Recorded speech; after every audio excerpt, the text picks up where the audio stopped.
Fox News alert. The first whistleblower of the Biden administration has just come forward tonight and said Joe Biden's attorney general lied to Congress. The FBI absolutely used its counterterrorism division to investigate parents at school board meetings. According to leaked emails, the FBI created a threat tag to track school board incidents and track parents themselves. Writing, quote, "We ask that your offices apply the threat tag to investigations of threats specifically directed at school board administrators, board members, teachers, and staff." This memo also undercuts Garland's sworn testimony before Congress. Watch. The Justice Department supports and defends the First Amendment right of parents to complain as vociferously as they wish about the education of their children, about the curriculum taught in the schools. That is not what the memorandum is about at all. I can't imagine any circumstance in which the Patriot Act would be used in the circumstances of parents complaining about their children, nor can I imagine a circumstance where they would be labeled as domestic terrorism. So Garland's sworn testimony was a lie. Lying to Congress is usually a crime.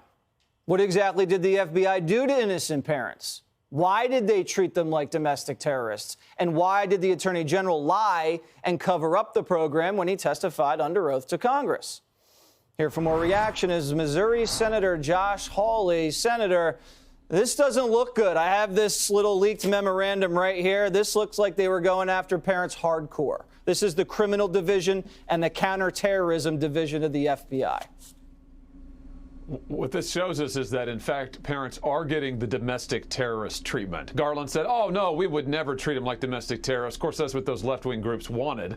Garland said, no, we're not going to do that. And now we know that the counterterrorism division has been tracking parents. And not only that, if you read that leaked email, what you see is that they are drawing up lists of crimes. They're saying, is there any crime that we could go after these parents for? Is there anything that we could prosecute them for? Federal crimes we're talking about. They're definitely trying to target parents. It does contradict Garland's sworn testimony, and now he's going to have to answer as to what the difference is. And according to this memo I have right here, the date says there should have been already a meeting between FBI officials, U.S. attorneys, local, state authorities. So, I mean, this thing's already out of the gate on a number of levels. What can you do as a senator if the AG lies to your face? What can you guys do about that? Well, at the very least, we're going to need to put him back under oath and bring him up before the committee and say, what in the world's going on? I mean, this is a guy who, even as he was before us in the Senate, it came out that his Justice Department had drawn up a list of 13 federal crimes that parents could possibly be charged for. That contradicted what he was telling us in real time. He was sitting there saying, oh, we wouldn't charge parents. And then we obtained a memo from a Justice Department prosecutor that said, here are 13 possible crimes.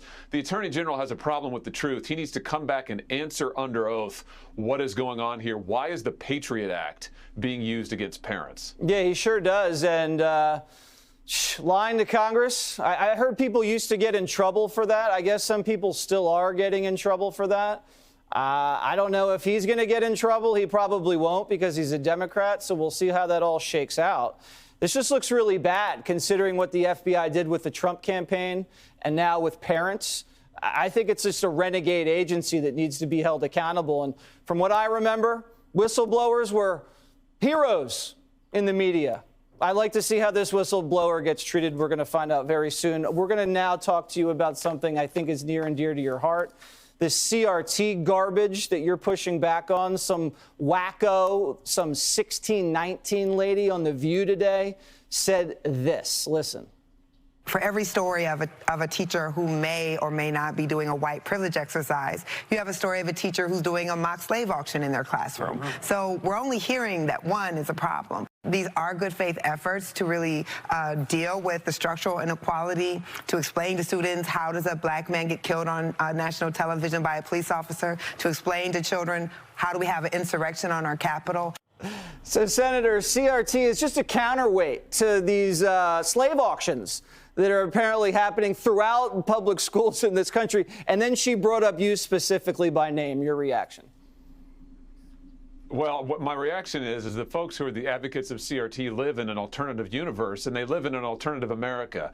They want to teach our kids, and they're trying to do it, that America is systemically evil, systemically racist and oppressive. And the worst part of it is, they say that if you as a parent, and I'm a parent of 3 kids, if you as a parent object to that, you're a racist, you're a bigot, you're a domestic terrorist like we've just seen. It's crazy, and that's why I've introduced legislation to protect parents' rights, to make sure that parents have the right to go to school board meetings, have the right to know what their kids are being taught, have the right to control their children's education, because, yeah, parents are the most important part of a kid's education. We should protect that. All right, Senator Hawley, we'll be looking for that legislation and follow up. We appreciate you coming on Primetime.